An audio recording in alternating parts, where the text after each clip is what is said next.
Okay. Well, Jason, did you want to start anything off before I get started today? Well, we just wanted to say thank you to you for kind of getting all this put together. I mean, this is for us as staff at Morris Creek, this is a question we get quite a bit, and are extremely curious to kind of hear your take and your point of view on this. And we just thank you for taking time out to put all this together. Well, thank you. Thank you for the invitation to come out originally for the Scottish Heritage Day that unfortunately has since been canceled, but wonderful that we were able to get this digital version kind of set up and going, and hopefully this will reach a number of people, both those who join us today as well as the recording for future. So I do thank you for working with me on that. Okay, I think we'll go ahead and get ready and get started. I wanted to just kind of mention a couple of things in terms of how things are going to work for this. I'm going to talk for about 30 minutes or so, and then there'll be plenty of time after that for Q&A if you have any questions at all. So what I'd like to ask you to do, if you haven't already done so, is to mute your audio and your video just so that there's no feedback loop or anything like that as we're going along. And then when we head to the Q&A part, we can either unmute that, or you can use the chat box on Zoom to type in a question and I can attend to those as we get to that point. So otherwise, I'll go ahead and get started. My name is Dr. Kimberly Sherman, and I grew up here in Wilmington, North Carolina.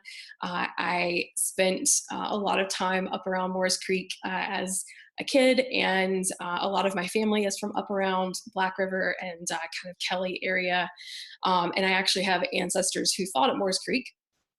So it's really a fascinating topic that I have been kind of obsessed with at times in the past, and it was something that definitely fed into why I chose to work on the issue of Scottish immigration in the 18th century during my PhD research at the University of St. Andrews over in Scotland. I knew that I wanted to work on a topic that looked at North Carolina during the colonial period, or at least kind of in the kind of early American era, and how North Carolina fit into this kind of larger Atlantic world. You know, what is it? How is it connected? Because so many sources seem to say that North Carolina was cut off and stagnant from everything else that was going on.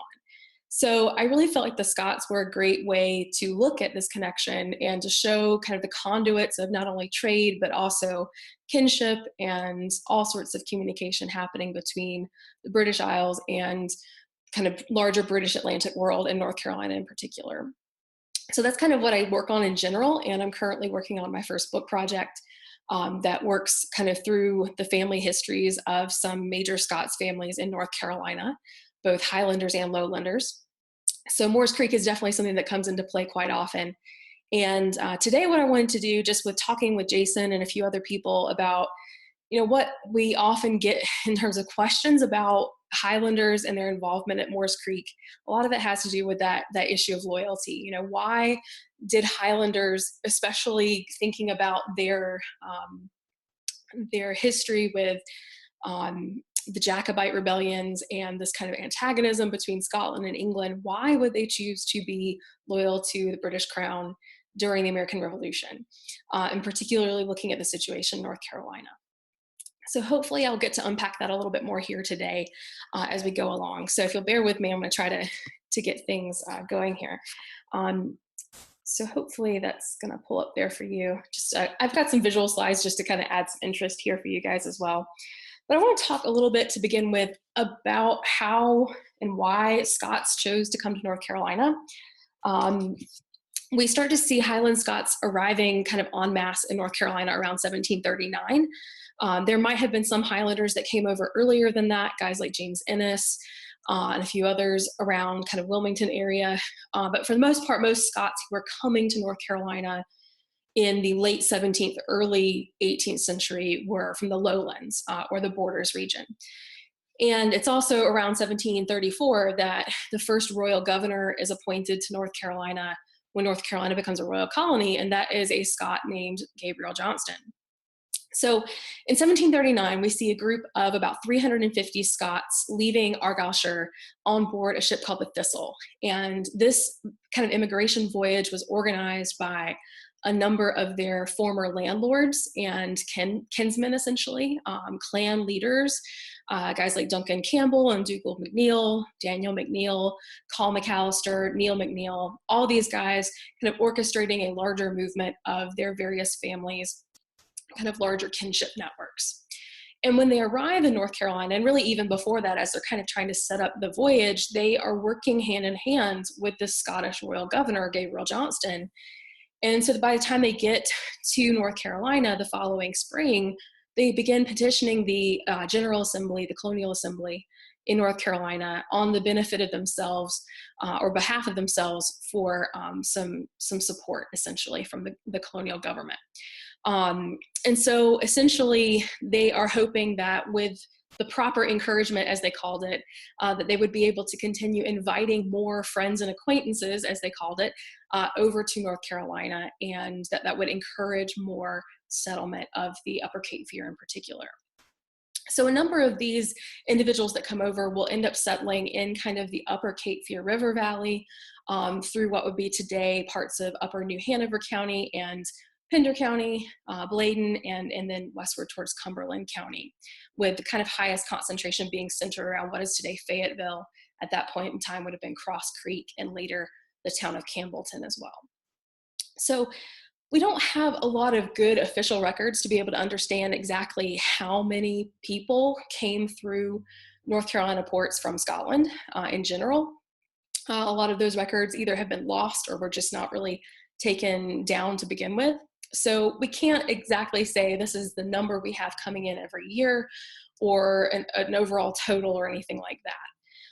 In some cases, we can look at land grants and try to correlate, maybe Scottish surnames with, certain locations, and look at time period and when they were coming over, and maybe making some assumptions that they were getting these land grants when they first arrived. But again, that's still involving a lot of guesswork in general. But we do have a lot of evidence kind of from these primary sources of people talking about, people coming in yearly, all from the 1740s through the early 1770s, even right up to the eve of the American Revolution. So really kind of a steady trickle coming in, claiming land grants, and we see some peaks kind of happening around the 1750s and then again in the 1770s. For example, in 1765, Governor Arthur Dobbs responded to this influx with a sum of 15 pounds actually given out for the relief of these individuals, some Scotch families, as he called them, that had landed at Brunswick in November of 1765, who had planned on going west to Cumberland County. So there are some attempts to kind of do some things like tax exemptions and things like that to try to encourage more people to come over. And in general, the colonial government seems to be pretty happy that people like the Scots are coming into the colony. Now, thinking in general about why people decided to come to North Carolina or just to leave Scotland in general, oftentimes historians, we refer to these as push and pull types of factors. What are the things that are pushing people to leave a location, and what are the things that are pulling them to come to a new location? So those things that are pushing people out of Scotland would be things like changes in land ownership practices and tenancy agreements. We start to see the breakup of large estates happening in the 18th century. The overall clan system and clan leadership system is starting to dissolve as well, just kind of the declining power of clan chiefs, especially after the Jacobite Rebellion of 1745. So social changes are happening, economic changes are happening, rent for land is skyrocketing, so it's becoming extremely expensive for people to continue renting land and serving as farm tenants. Prices for agricultural products like crops and livestock are also plummeting, and they're dealing with bad weather that could lead to crop and livestock loss. So there's just a lot of upheaval happening, not to mention the kind of larger cultural shifts that are happening after the Jacobite Rebellion that in some cases leads to the expunging of Highland culture, of Gaelic culture from the Highlands themselves. So those are some of the things that are really starting to push people to think about leaving Scotland in the 18th century. And those kind of change over time. You can kind of look at different points to see how that would have happened. So in terms of what's bringing them to North Carolina, the number one thing is land. The idea of being able to own land for yourself and to be able to make your own independent living was something that was incredibly attractive for not only Scots, but really just about anyone who wanted to come to North America in the 18th century. Being able to carve out kind of a place for yourself in the world, that was something that really just seemed like the best possible option. And you could do so rather cheaply as well. You did have the expense of being able to pay for your passage and come over to the New World. But for the most part, you get here, you get a land grant, and you can kind of start from scratch. Brand new world, essentially. And we actually, one thing I'll mention as well is that a vast majority, if not all of the individuals that came over to North Carolina from the Highlands tended to come over as free individuals. They were coming over not as indentured servants. So they're able to pay their own way or have a kinsman pay for them to come over. And they're not going to be indebted to someone like what we see with like a lot of the indentured servitude coming into Virginia in the 17th century. And there was also no kind of enslavement of Scottish people happening in the 18th century either. So that's just a myth that has grown over time. So as this attraction and this kind of pull situation is happening with the interest in getting more land, this is also going to start to kind of create these networks, if you will, that will cause people to find ways in which to kind of enter into this bigger worldwide network of movement.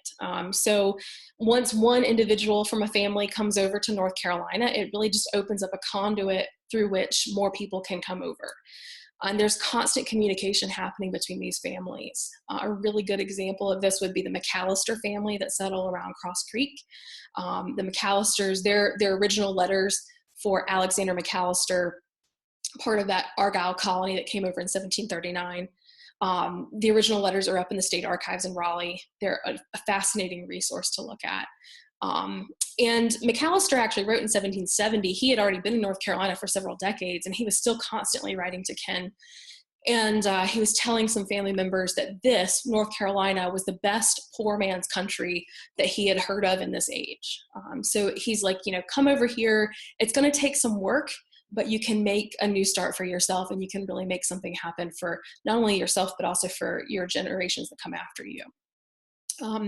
So just in general, a couple more numbers for you. For example, between 1768 and 1775, the Scots Magazine, which was one of the biggest kind of newspapers in Scotland at the time, advertised at least 19 notices of ships that were sailing to the Americas. And of those 19, 10 were actually going directly to North Carolina.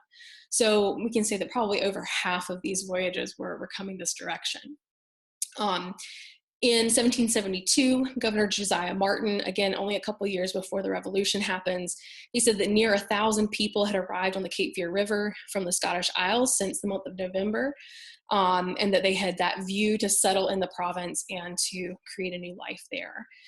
And he actually felt like, the colony was a great place for this to happen. He said the prosperity and strength will receive great augmentation. The prosperity of the colony is going to be augmented by the accession of such a number of hardy, laborious, and thrifty people. So the Scots were really pretty well liked in terms of, being good, industrious members of society. Now, we continue to see this happening. Nearly 3 years later, Martin again remarks on another 700 people coming in, and we have some evidence of, ships arriving as late as 1775. So with that happening, we have by around 1775 an estimate of up to 15,000 Scottish Highlanders living in North Carolina. Again, those numbers are really fuzzy. We'd have to do a lot more digging, and we're missing a lot of the type of information we'd really need to be able to estimate that. But we're looking at, a pretty large ethnic community and probably the largest ethnic minority group in North Carolina at the time. So they make up a substantial portion of the population, and they are an interest group that colonial leadership is willing and able to try to court as they are kind of starting to see some of the revolution taking shape. So we're heading into 1775, 1776.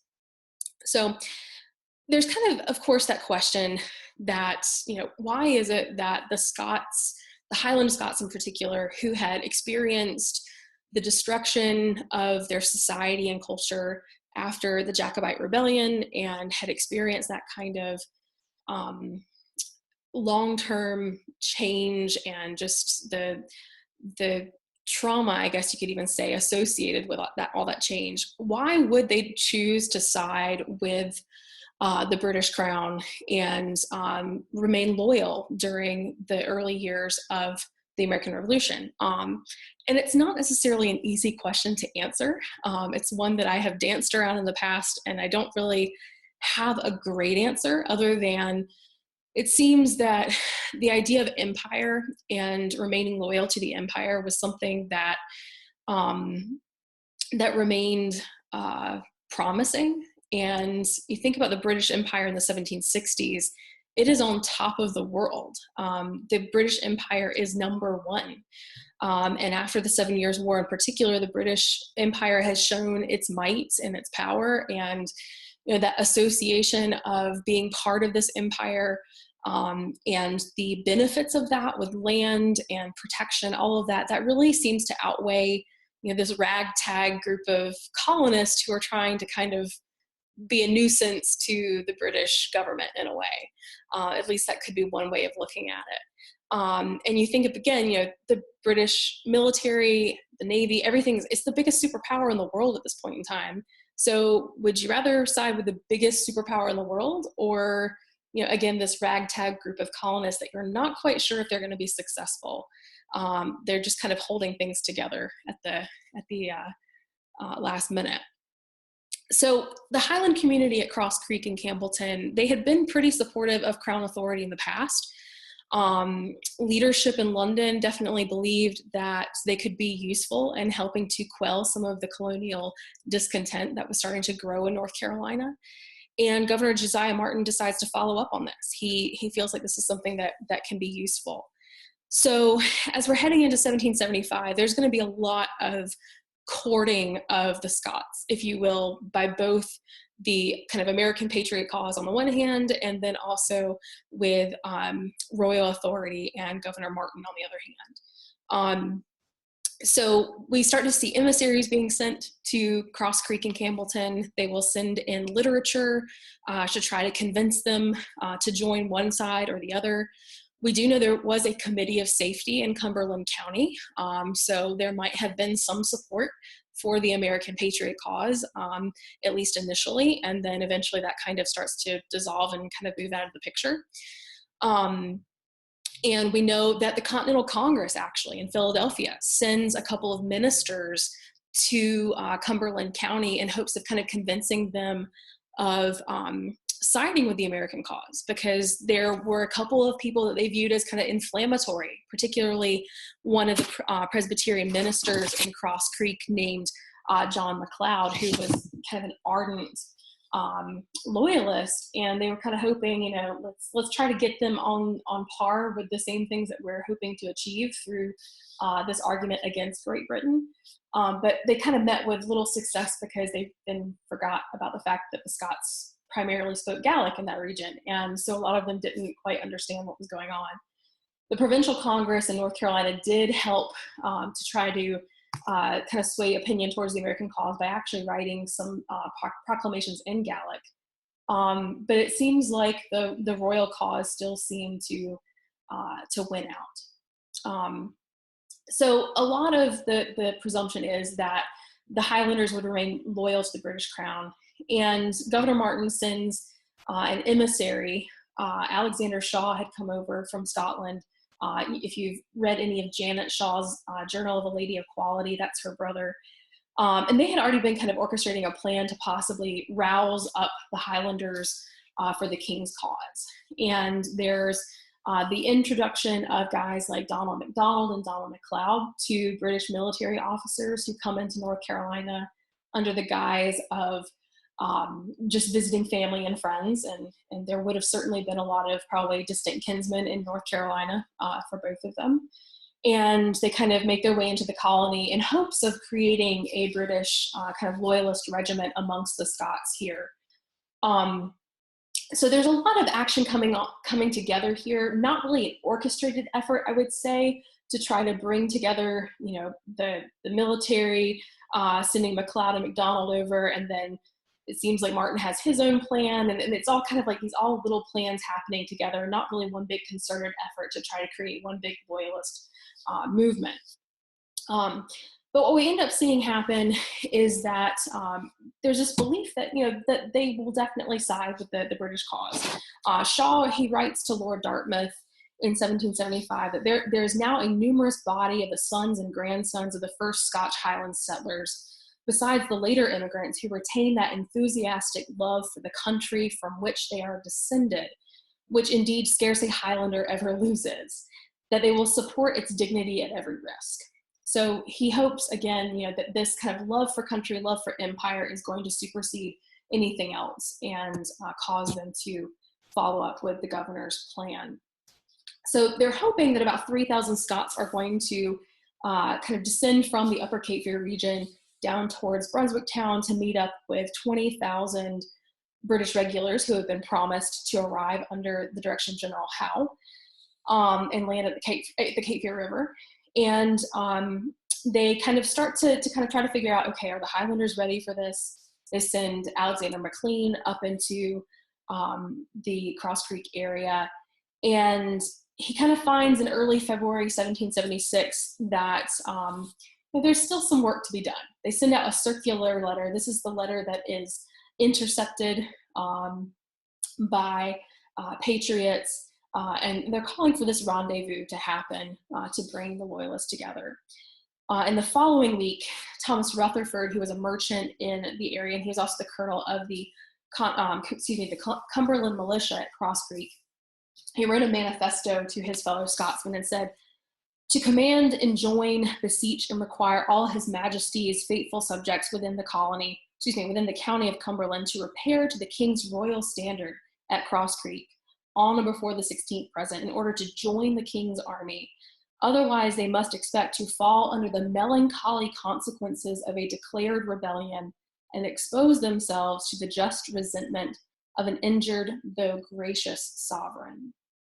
So it seems like Rutherford is kind of trying to remind them that, either follow through and support the king and the crown, or, if things don't go too well for the American cause, then you're going to kind of face the wrath, if you will, of a wronged king.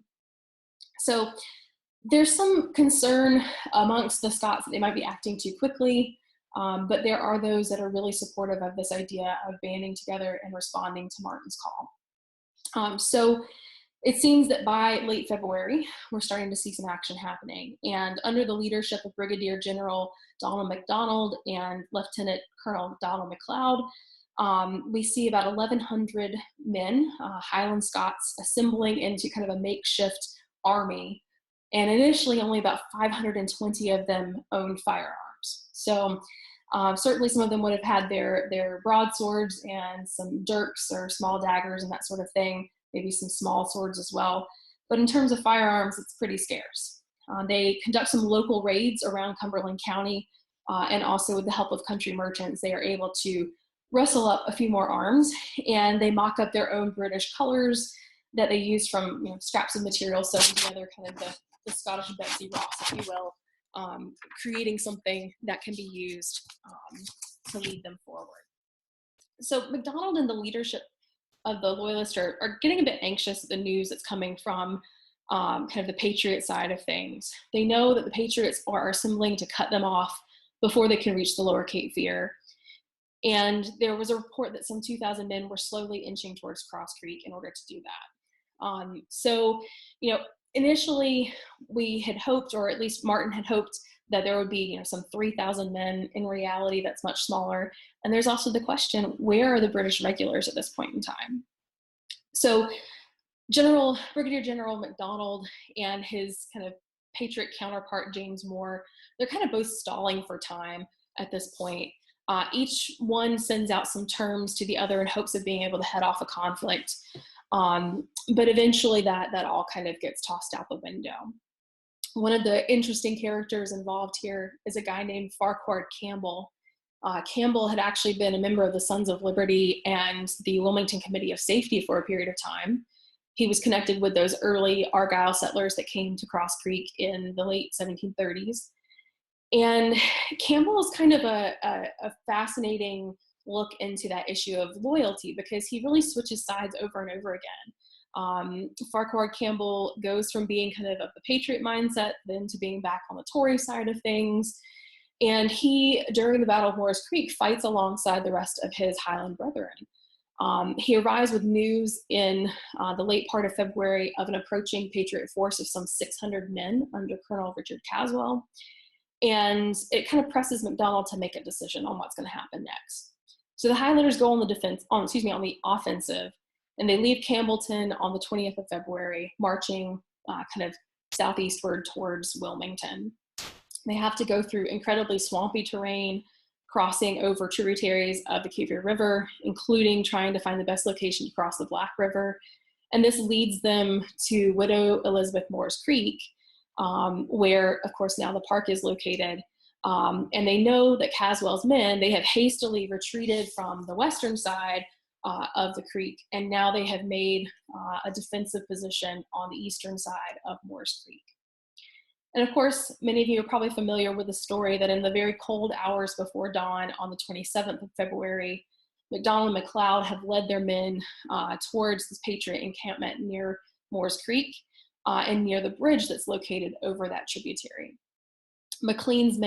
Alexander McLean's men, had stumbled upon the bridge, which by this point in time had been disassembled and its girders greased with soap and tallow. And the Patriot sentries on the other side call for their identification, and to which McLean responded that he was a friend, and more specifically, a friend of the king. The sentries disappear and kind of scuttle off, and McLean, thinking that they might be fellow loyalists, makes a call in Gaelic, but with no response, there's the rallying cry, supposedly, of King George and Broadswords, and the loyalist militia pushes on forward, plowing across the swamp. The battle is short-lived. Within minutes, perhaps even possibly as short as 3 minutes, the battle is over with. All of the men who managed to cross the tributary were mowed down by musket fire and cannon fire from small arms on the Patriot side, including MacLeod, whose body was found only a few paces from the Patriot earthworks, riddled with bullets and shot. In all, there are 50 Scottish loyalist casualties. Those who were not able to hunker down and kind of find a position to return fire from had to flee. And that included one individual I've already mentioned, Thomas Rutherford, who supposedly ran like a lusty fellow, as one contemporary put it. A lot of them were captured in their retreat. And if they weren't captured, they basically had to hide out in the woods under the protection of their friends and family until they were able to possibly join up with loyalist leaders later on in the war, like Alexander McLean, and also British regiments under General Howe or Bannister Tarleton later on in South Carolina. So the British fleet doesn't really show up on time. They arrive tardily and eventually remove towards Charleston, and we don't really see Martin's plan coming into action. In effect, there are 850 Highland soldiers that are taken prisoner, including General MacLeod, who was feeling unwell at the time. He was captured from his tent. The very well-known Scottish Highland lady, Flora MacDonald, she wrote that her husband, Alan MacDonald, and their son had been captured, and along with about 30 other gentlemen, they had been drugged from jail to jail for some 700 miles before eventually they were lodged in Philadelphia. And there they would remain for about 18 months before they were exchanged. A lot of the regular troops, kind of the lower level troops, were given parole immediately, but officers like MacDonald and others were carted off first to Halifax, North Carolina, and then to Philadelphia, and even some to Baltimore. And this, again, pretty far from their homes and their families. This image here that I'm showing is a plan of Cross Creek from the 1769 map by C.J. Sautier. And you can see it's a pretty well-developed community of farms and kind of a central town area. And this is really where a lot of that settlement would have been concentrated. A number of families live in this region, some in kind of separated farms out into the countryside, and then others in the more central commercial districts. Cross Creek would have been located not only at a crossing of tributaries, hence the word cross, is the name Cross Creek, but also kind of trading paths from western North Carolina, reaching up towards the Moravian settlements around Salem, northward towards Hillsborough, and then down towards Wilmington.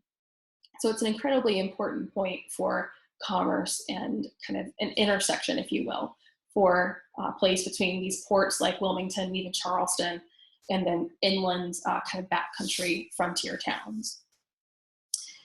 So Moores Creek is really a place where we see Loyalist militia activity effectively stifled for the next few years in North Carolina. A few weeks later, of course, we know that the 4th North Carolina Provincial Congress meets in Halifax to consider the state of the government. And on April 12th, 1776, they pass the Halifax Resolves, which pushes for North Carolina delegates in Philadelphia to vote in favor of independence when that should happen. And of course, that happens just a few months later. And we see North Carolina really being one of the first kind of paving the way to approve for independence from Great Britain. Now, had the battle ended otherwise, and the Scottish loyalists coming down from Cross Creek been able to join up with British troops that had landed in the Cape Fear, then North Carolina's story might have been extremely different than what we actually see happening. Now, again, a lot of the organized kind of military backlash of loyalists to the American cause is subdued. There's not really a huge concerted effort in the next couple of years to try to push again towards against the American cause. The state, or the new state that comes about in 1776, is going to be a battleground really in the next few years of civil unrest. And that's going to keep on happening through even the mid 1780s. There were punitive measures put in place for those loyalists who had participated either at Moores Creek or were connected to them. We see anyone who had conducted commerce with Great Britain over the past decade being required to swear an oath of allegiance to the new North Carolina state government or face expulsion. In November 1777, they require all men ages 16 or older to take an oath of allegiance to North Carolina or to vacate the new state. And those who basically chose not to were forced to leave and give up a lot of their civil rights and civil liberties in the process. They would be subject to treason if they decided to return to the state in the future. So in many cases, we actually see some families being completely torn apart by this, or those families having to face the idea of relocating elsewhere. So this kind of legislation is going to try to help to flush out those individuals that the Patriots deem to be inimical to their cause.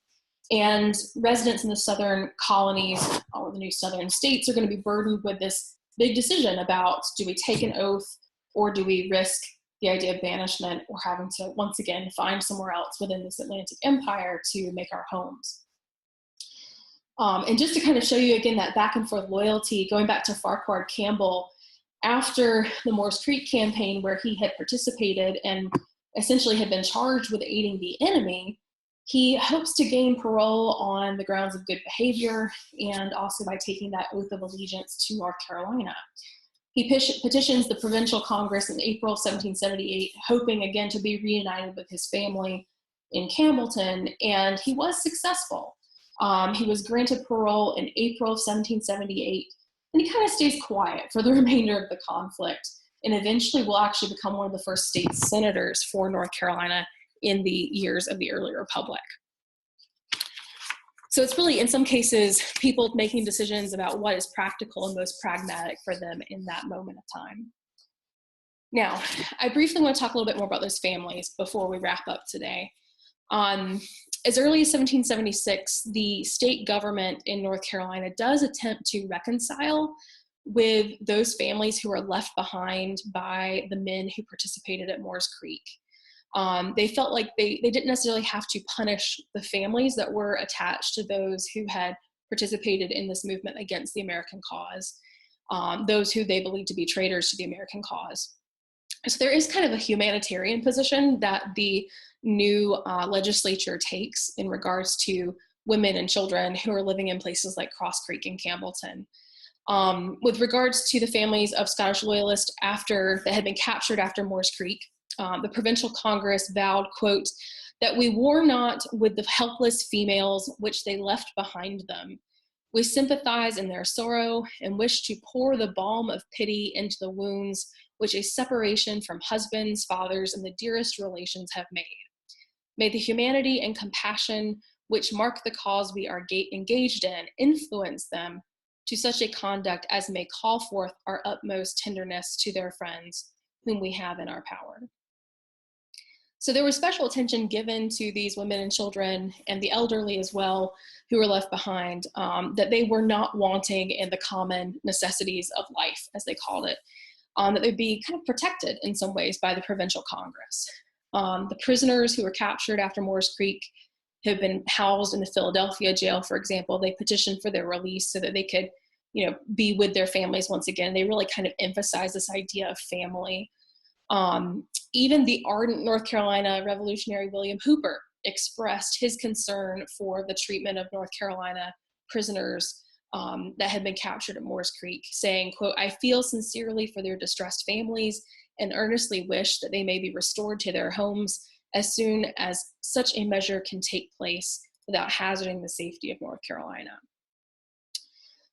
There are some confiscation laws that allowed wives and children of loyalists to retain some of their rights to household items and a portion of their land to continue using even as the rest of it was being taken away. And there were some claims made for compensation, but really the fact that a lot of these loyalist families are calling on help from Great Britain, it shows that these charitable kind of causes were not necessarily working, that this was kind of more of a mere suggestion by the provincial Congress, the new state legislature, and they weren't necessarily being followed through with.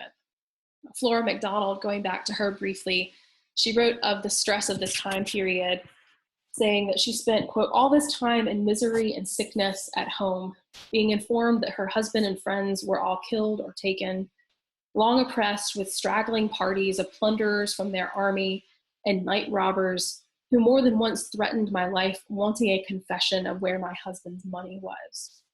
She says they constantly face this kind of harassment from not only patriots, but also from loyalists, especially other families who felt like her husband, Alan MacDonald, had been kind of to blame for rousing up the Highland men to participate in the Moores Creek campaign. She said that when she visited neighbors who were in similar circumstances, they often treated her with contempt, really kind of making her a social pariah, and blamed Alan for having been, quote, the author of their misery in rising the Highlanders.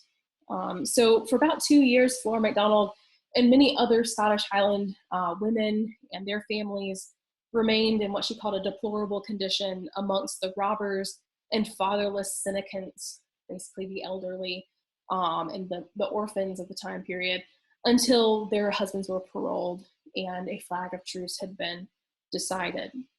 Eventually they leave for New York from Wilmington, and she's able to meet up once again with her husband, and they head towards Nova Scotia. She and her family are going to be part of the larger, massive loyalist exodus from the American colonies in the 1770s and 1780s. And these loyalists are going to end up all around the globe. A lot of them go to London, where they're hoping to get compensation from the government. Others return to Scotland or attempt to find new homes in other parts of the British Empire. The MacDonalds hope to settle in Nova Scotia, but they kind of end up seeing a lot of problems along the way and end up in a kind of circuitous route, going back to Skye eventually and settling there. There are other Scots who end up in St. Augustine in East Florida, which was under British control at the time, until the Spanish regain it after the Treaty of Paris, and they're once again forced out into the Atlantic, many of them heading for the Bahamas this time. Flora MacDonald, who was by this point in time very weakened by illness, she had also experienced a couple of setbacks with a broken wrist and had had several falls and so forth. She basically says it's one of the worst winters she'd ever experienced. And over the course of the following year, into the early 1780s, They experience the loss of two of their sons, and Flora and her husband make their way back to Skye. It's kind of a full circle experience for them.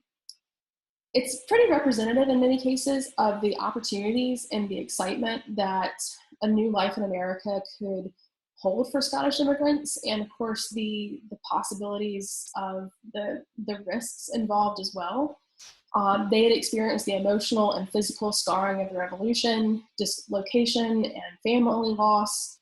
And in 1789, Flora concluded, quote, "I may fairly say we have both suffered in our person, family, and interest as much, if not more, than any two going under the name of refugees or loyalists, without the smallest recompense." Now, back in North Carolina, a lot of Scots didn't have the opportunity to leave, and so they're just kind of dealing with the Civil War situation until things finally quiet down by the mid-1780s. But it's really an interesting look into kind of Civil War studies, if you will, by looking into the North Carolina backcountry during this time period. And the battle at Moores Creek is really kind of the way that all opens up and begins in 1776. So that's kind of the end of what I have to share today. What I'm going to do now is just on the screen here, I'm sharing just a couple of books Jason mentioned to share some recommended reading. I've done some writing myself on this. Of course, I'm still working on my current book project. But a couple of things here that you might find interesting. I'm just going to leave that up for a moment as you're all starting to kind of prepare any questions you might have. And I'll go ahead and open the floor. I think the preference would be if you could type your question into the chat box, but also if you decide to unmute and share as well, that's fine too. So go ahead and open up the floor for you guys.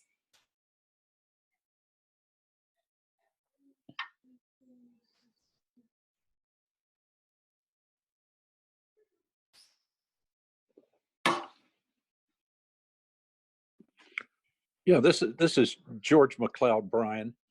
I was interested in your comments. It seems like you're saying that some of the lesser leaders remained in the area where my relatives remained in Cumberland and Moore County. You're saying that the pressure on them really ended around the 80s?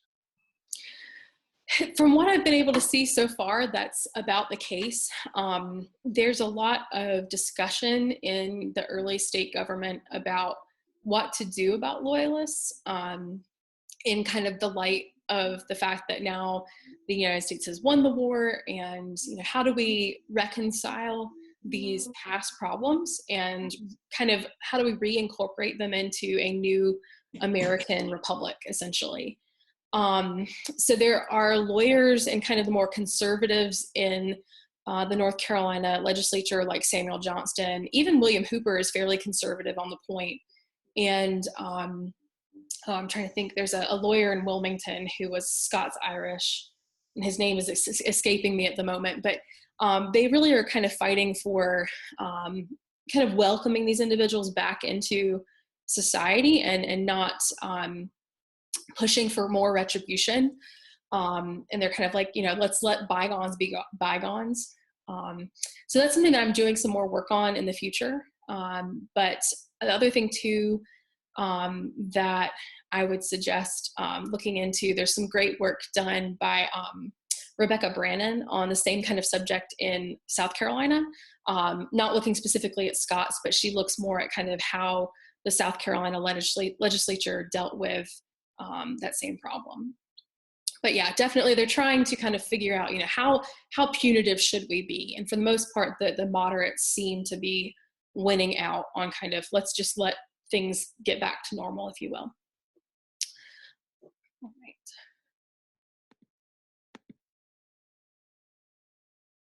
Are these books locally available from the library? Many of them should be. I know that definitely, I would say most of them, maybe not the Genic book, The Fatal Land, might not be available locally, but I might put a request into at least the New Hanover County Library to see if we can get that in. but the others I know I have definitely seen at the local library before. Balin's book, Voyages to the West, is just a good kind of overview of kind of immigration and the movement of people in the British Atlantic. And then I've got just a couple of examples of some good kind of overviews of loyalist studies from Ruma Chopra and Maya Jasanoff, and then more specifically kind of the Scottish Highlander soldiers experience from there too. Certainly happy to answer any questions more about reading. If you want a longer list, I can send those out by email as well.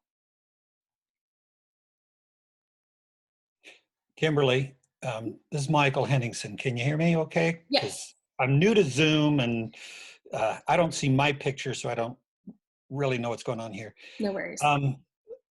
When I first read about Moores Creek, I've grown up playing drums in Scottish bagpipe bands and heard all kinds of stories of traditions and the acts of prescription and loyalist versus patriot. And when MacLeod called out to the patriots in Scots Gaelic, wouldn't he be addressing Scots who were patriots versus French versus Indian versus because the area was so settled by Scots, as you had said, it was very much a civil war, and the swapping of loyalties was what kind of attracted me to even the whole idea of it. The picture you showed of Flora MacDonald, she's draped in the Murray of Tullibardine tartan, the tartan of Lord Dunmore, the tartan of Jacobites. Right. They were Jacobites, and then there were loyalists, and like many of the Scots who came, their loyalties swapped back and forth. And the Moores Creek battle always intrigued me. Was it just loyalist versus patriot? Was it Highlander / loyalist versus Highlander / patriot? So it was really Scot against Scot. Very much so. It is that kind of Civil War issue. And, I hadn't even thought about the fact that, could that address in Gaelic have been, to call out to potential Scots on the other side if they knew there were patriots on the other side? Are they trying to say, hey, can we come to an agreement here? I hadn't even thought about that because we don't even know for sure exactly what they said in that moment. But certainly the kind of breakdown in terms of like categorization, I think there's no real clear way to cut it. And certainly there would have been, just a mixture of people on both sides. I need to try to get my hands on more information of the actual individuals that were at Moores Creek on the Patriot side so that I can try to maybe determine a little bit more about where some of these people might have been coming from and who exactly was making up that side of things, to know just how many Scots might have been, siding with the American patriots.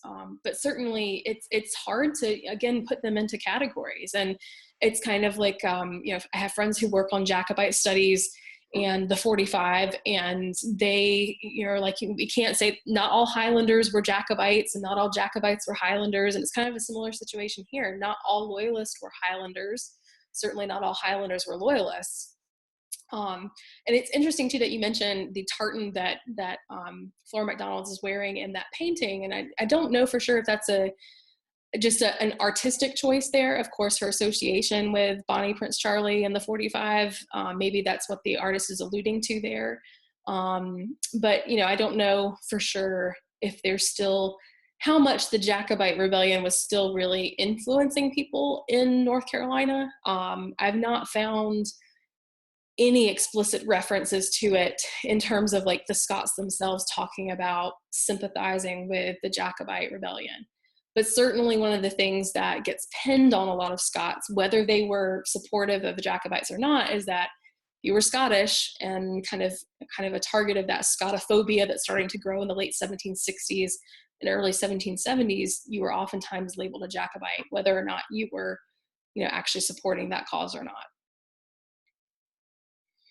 Perhaps some of the loyalists who were so routed, disappeared into the woods, never to be heard of again, actually joined the Patriot side.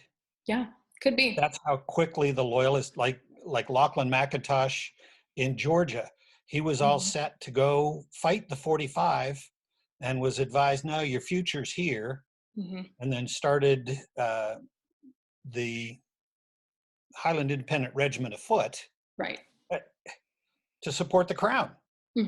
Then at the Battle of Rice Boats, it's like, why should we fight to give the crown more land when we can fight for a land of our own? The loyalties switching so quickly. Battle of Moores Creek is one that just struck me as an example of that particular thing. Yeah. Thank you very much for your presentation. Well, thank you for your questions. Yeah. Right. Dr. Sherman, I wanted to make some further comments of about sources and about rhetoric and so on, because I think it's really important to look at the Gallic sources that survive, especially between the 7 Years' War and the Revolution, because that gives you some insight as to how Highlanders as Gaels were talking about the events, and also their own historical lenses through which they were interpreting and perceiving, these histories and their loyalties and so on, because they did comment on their relationship to empire and their continuing, sense of injustice about being engulfed by this empire, and the ways in which it influenced the choices available to them. So Zienick is the one source that you have listed there that uses Gallic sources to write this history. I also have a book and a number of articles about this history using Gallic sources. Again, it's really important, I think, to look at their own texts in their own language, because it exists, and it gives you an insight as to what was going on within the communities themselves. And I find it really interesting, the kind of just labels that people use in rhetoric around Highlanders, because, in Gaelic Scotland, we talk about the Jacobite risings, and we talk about the rebels during the Revolution, not the patriots. I think that's largely a modern term that's been projected backwards. Absolutely. Right? And just as the same way as Jacobites, in the Highlands are Jacobites, they're not rebels. So, some of this rhetoric I find a little bit problematic, as well as taking some of the rhetoric at the time for granted, because Highlanders were generally thought of as being lazy people and not worth much except maybe a soldier. So when people are talking about them as good immigrants, you have to wonder, what are they actually thinking, and why are they making a certain stance or using a certain rhetoric about them as certain kind of immigrant or settler. So just as there are push and pull factors in migration, there's also push and pull factors in their military loyalties during these conflicts. And there is a great deal of discussion about these choices during the Revolution that are worth looking at. And certainly you had both the fear of crossing the British Empire again, as given the punishment they received after Culloden, and also the rewards that they were given during the 7 Years' War. Absolutely. So those are just a few of my thoughts about those. Yeah. I mean, there's so much nuance to this. There's so much that could be, more detail that could be put into a presentation like this. And I will link to more resources, especially some of your resources, Professor Newton, on my website. I'll do kind of a follow-up for those that are watching. I'll go ahead and swap to my contact information here for anybody who's looking for it.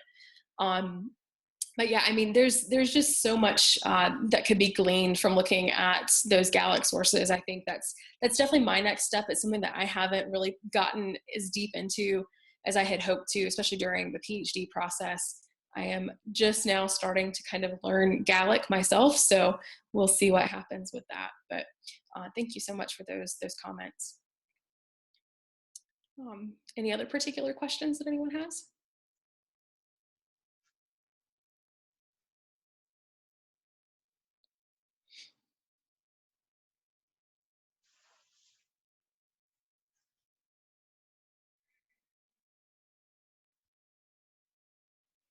Thank you very much.